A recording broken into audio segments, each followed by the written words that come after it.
जय हिंद दोस्तों। ये घटना है 18 मार्च 2025 की। एक लड़की रात के 1:30 बजे के आसपास अपने भैया और भाभी के घर ऑटो से जा रही होती है। उस लड़की को लगभग 30 किलोमीटर का सफ़र तय पूरा करना होता है।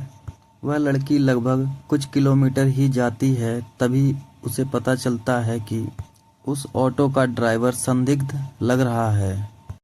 तभी वह लड़की अपनी भाभी के फ़ोन पर फ़ोन करती है कि भाभी, मैं आपके घर आ रही हूँ, मगर जिस ऑटो में मैं आ रही हूँ उस ऑटो ड्राइवर की नीयत मुझे ठीक नहीं लग रही है। तभी भाभी उसको समझाती है कि तुम परेशान मत हो, मैं तुम्हारी बात अब तुम्हारे भैया से करवाती हूँ। जब उसका भाई उस लड़की से बात करता है तब वह पूछता है कि तुम अभी कहाँ हो। लड़की कुछ बता नहीं पाती है और बोलती है कि भैया, मैं जिस जगह हूँ उस जगह का नाम मुझे पता नहीं है। तब उसका भाई बोलता है कि तुम डरो मत, मैं आ रहा हूँ और मुझे अपनी लाइव लोकेशन शेयर करो। तभी ऑटो वाला बोलता है कि मेरी बात कराओ। तब लड़की अपने भैया से उस ऑटो ड्राइवर की बात कराती है। ऑटो ड्राइवर बोलता है कि भैया, आपको परेशान होने की ज़रूरत नहीं है, मैं इस लड़की को आपके घर पहुंचाकर ही आऊँगा। और उसके कुछ समय बाद ही लड़की का मोबाइल स्विच ऑफ हो जाता है। लड़की का भाई और भाभी कई बार प्रयास करते हैं कि उसकी कॉल लग जाए, मगर उसकी कॉल नहीं लगती है। तब भाई सोचता है कि क्यों ना पुलिस की सहायता ली जाए और वह 112 नंबर पर कॉल करता है। पुलिस उसकी मदद करना तो चाहती है, मगर पूरी शिद्दत से नहीं करती है। और अगले ही सुबह पता चलता है कि उस महिला का मृत शरीर किसी जंगल में पड़ा हुआ है। यह बात पूरे प्रदेश में जंगल की आग की तरह फैल जाती है और यहाँ तक कि इस खबर की सूचना वहाँ के प्रदेश मुख्यमंत्री श्री योगी आदित्यनाथ को भी खबर हो जाती है। पुलिस पूरे सदमे में आ जाती है और पुलिस पूरी जी जान लगा देती है और उस दरिंदे व हत्यारे को पुलिस के द्वारा एनकाउंटर में ढेर कर दिया जाता है। आइए दोस्तों, इस घटना को शुरुआत से जानने की कोशिश की जाए। दोस्तों, ये घटना लखनऊ के प्रदेश उत्तर प्रदेश की होती है। वहीं पास का एक ज़िला होता है अयोध्या। एक महिला जो रोहानी जगह जो अयोध्या में पड़ता है वहाँ की रहने वाली होती है। उस महिला की उम्र लगभग 30 साल के आसपास होती है। इस महिला का पति पेशे से दर्जी होता है। यह महिला भी काफ़ी पढ़ी लिखी हुई होती है। यह महिला अपने पति से कहती है कि तुम बहुत मेहनत करते हो और हमारा बेटा भी लगभग 13 साल का हो गया है, हमें उसकी शिक्षा में कोई कसर नहीं छोड़नी चाहिए। मैं भी एक पढ़ी लिखी महिला हूँ और मुझे भी अपने परिवार का अच्छे से भरण पोषण करने के लिए कुछ काम कर सकती हूँ, नहीं तो मेरे इतने पढ़े लिखे होने का और बीएड पास करने का क्या फ़ायदा। उसका पति भी कहता है, तुम बात तो सच कह रही हो, अगर तुम्हारा मन है कि तुम अपनी योग्यता के अनुसार कोई नौकरी कर सकती हो तो मुझे कोई ऐतराज़ नहीं है। उस महिला ने आवेदन करना शुरू कर दिया। उसने कई फॉर्म ऑनलाइन भरे और उसको एक कॉल आती है।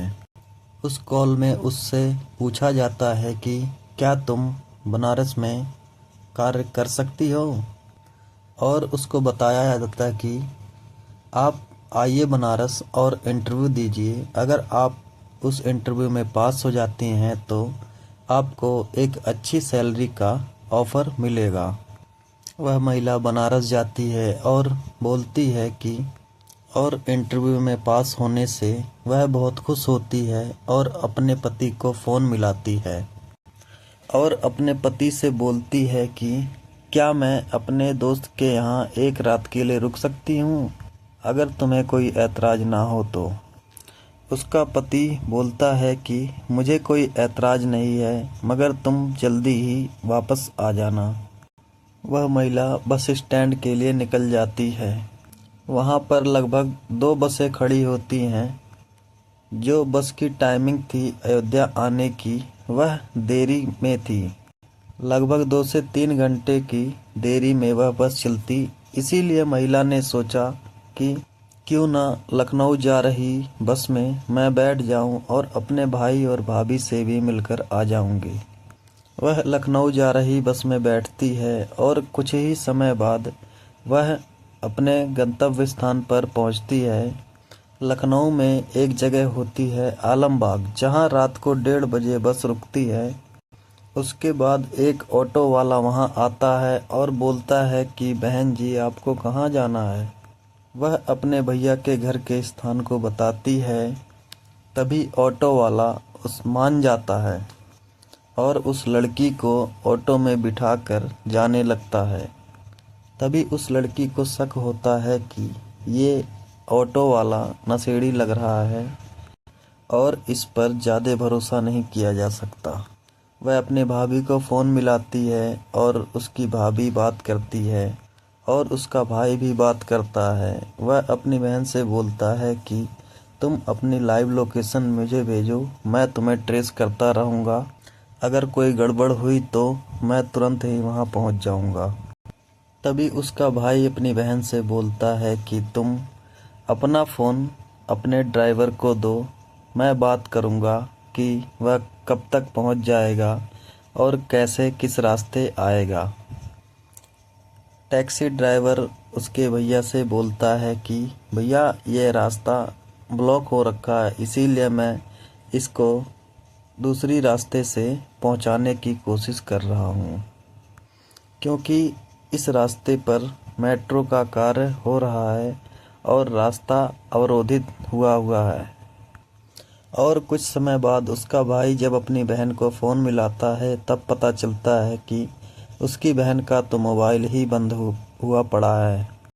उसे शक होता है। तभी वह अपनी बहन के लिए 112 नंबर पर कॉल करता है और आप बीती पुलिस वालों से बताता है। पुलिस कोशिश तो करती है मगर पूरे शिद्दत से कोशिश नहीं करती है। भाई अपनी बहन को ढूंढने के लिए घर से निकल जाता है। तभी उसे पता चलता है कि एक महिला जो संदिग्ध हालत में मरी पड़ी हुई है, उस जगह का नाम होता है इशरत बाग, जो एक सरकारी स्कूल के बगल में कुछ जंगल जैसा बाग बगीचा होता है। जब यह बात पूरे परिवार को पता चलती है कि उस लड़की की निर्मम हत्या कर दी गई है, तब उसके घर वालों का, उसकी भाभी का, उसके भाई का, उसके पति का और उसके बेटे का रो रो कर बुरा हाल हो जाता है। इस घटना की खबर सोशल मीडिया पर बहुत ही तेज़ी से वायरल होती है और पता चलता है कि लड़की ने हर संभव प्रयास किया था कि उसके साथ कोई गलत व्यवहार ना हो। इस खबर की पूरी जानकारी जब सीएम तक पहुंचती है, जिनका नाम योगी आदित्यनाथ होता है, तो पुलिस के अंदर हड़कंप मच जाता है और तत्काल प्रभाव से 6 पुलिस वालों को तुरंत निलंबित कर दिया जाता है। पुलिस ने ये विश्वास दिलाया कि जितनी जल्दी से जल्दी हो सके हम इस मामले को पूरा निवारण करने की कोशिश करेंगे। लगभग 60 पुलिस वालों की 6 टीमें बनाई जाती हैं। पुलिस पूरी पड़ताल करना शुरू कर देती है और पाती है कि लगभग उस प्रदेश के 6000 से भी ज़्यादा सीसीटीवी कैमरों को खंगाला जाता है। तभी उन्हें एक संदिग्ध ऑटो पता चलता है, जिसका कोई नंबर प्लेट नहीं होता है। वह उस ऑटो की जांच पड़ताल करना शुरू कर देती है। तभी अचानक पुलिस के दिमाग में एक सवाल आता है कि जिस जगह पर महिला की लाश मिली थी, उस जगह पर कितने लोगों को मोबाइल लोकेशन मिलती है।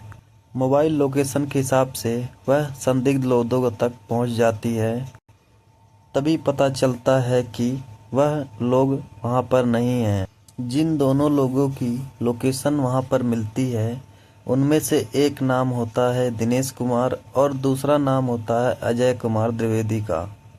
ये दोनों सगे भाई ही होते हैं और ये दोनों एक ही इलाके में रहते हैं, जिस इलाके का नाम होता है बसंत योजना। जब पुलिस इन दोनों के घर जाती है तब पता चलता है कि जो अजय कुमार द्विवेदी है वह ऑटो चलाया करता है। तभी पुलिस उस ऑटो को भी देखती है जिसका नंबर प्लेट नहीं होता है और सीसीटीवी कैमरे में मिलती है। जब पुलिस इन दोनों की हिस्ट्री खंगालना शुरू करती है तब पता चलता है कि अजय कुमार पे लगभग 22 मुकदमे दर्ज हैं और उसके भाई पर लगभग 9 मुकदमे दर्ज हैं। बड़ी मुशक्कत से दिनेश की लोकेशन पता चल जाती है और उसे पकड़ लिया जाता है।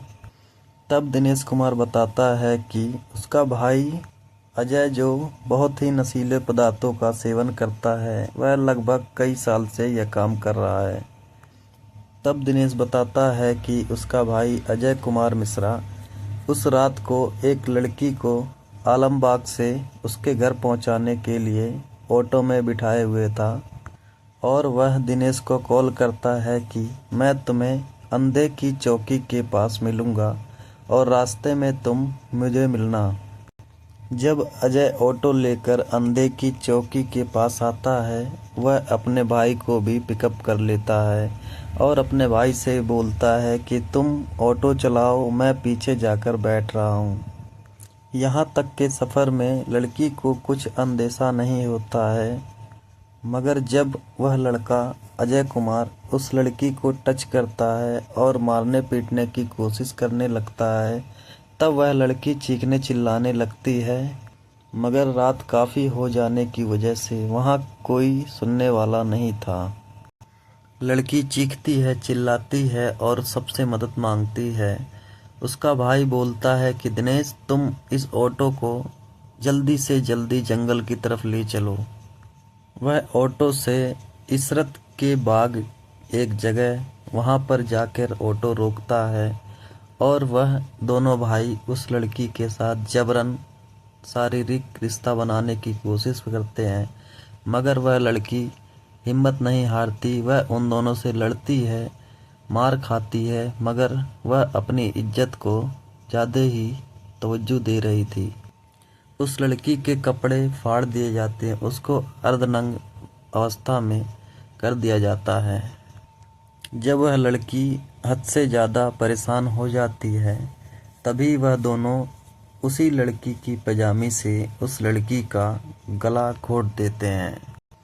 अजय और दिनेश उस लड़की की हत्या कर वहाँ से भाग जाते हैं। दिनेश तो पकड़ा जाता है और उसको डायरेक्ट जेल में भेज दिया जाता है। अब पुलिस अपने दूसरे आरोपी को पकड़ने में पूरी मशक्कत करने लगती है और उसकी जानकारी जुटाने लगती है। जब अजय कुमार की लोकेशन को खंगाला जाता है तब पता चलता है कि वह हरदोई के महमूद नगर की लोकेशन बता रहा है। पुलिस पूरी जी जान लगाकर उसे पकड़ने की कोशिश कर रही होती है। तभी वह देखती है कि दिनेश का भाई अजय कुमार बाइक से आ रहा होता है। वह देखता है कि पुलिस का जमावड़ा लगा हुआ है। पुलिस अजय कुमार को रोकती है, समझाती है और उसे पकड़ने की कोशिश करती है, मगर अजय कुमार भागने की कोशिश कर रहा होता है। अचानक दिनेश कुमार का भाई अजय कुमार पुलिस के ऊपर गोली चला देता है और जवाबी कार्रवाई में पुलिस भी गोली चलाती है और अजय कुमार मिश्रा की निर्मम वहीं पर अचानक हत्या हो जाती है। और जब तक उसको हॉस्पिटल में पहुंचाया जाता है तब तक वह मृत घोषित हो चुका था। और पुलिस वालों को पता चलता है कि अजय कुमार की पत्नी भी होती है, जिसकी मृत्यु लगभग 1 साल पहले हो चुकी होती है और उसकी एक बच्ची होती है जो कि लगभग 1.5 साल की होती है। दोस्तों, ऐसे दरिंदों की वजह से कुछ महिलाओं का शोषण होता है और वह अपने कार्य को पूरा नहीं कर पाती हैं। आखिर क्या गलती थी उस बेचारी महिला की, जो अपने बच्चे के लिए, जो 13 साल का होता है, उसके लिए काम करने के लिए निकलती है और उस महिला को रेप जैसी घटना से आहत होना पड़ता है। उस महिला ने जान देना बेहतर सोचा, मगर वह किसी दरिंदे के आगे झुकना नहीं चाहती थी और वह पूरी शिद्दत से लड़ी और मर गई। दोस्तों, इस तरह की घटना को सुनाने का कोई ख़ास मकसद नहीं होता है, बस हम आप लोगों को जागरूक और जानकारी देना चाहते हैं।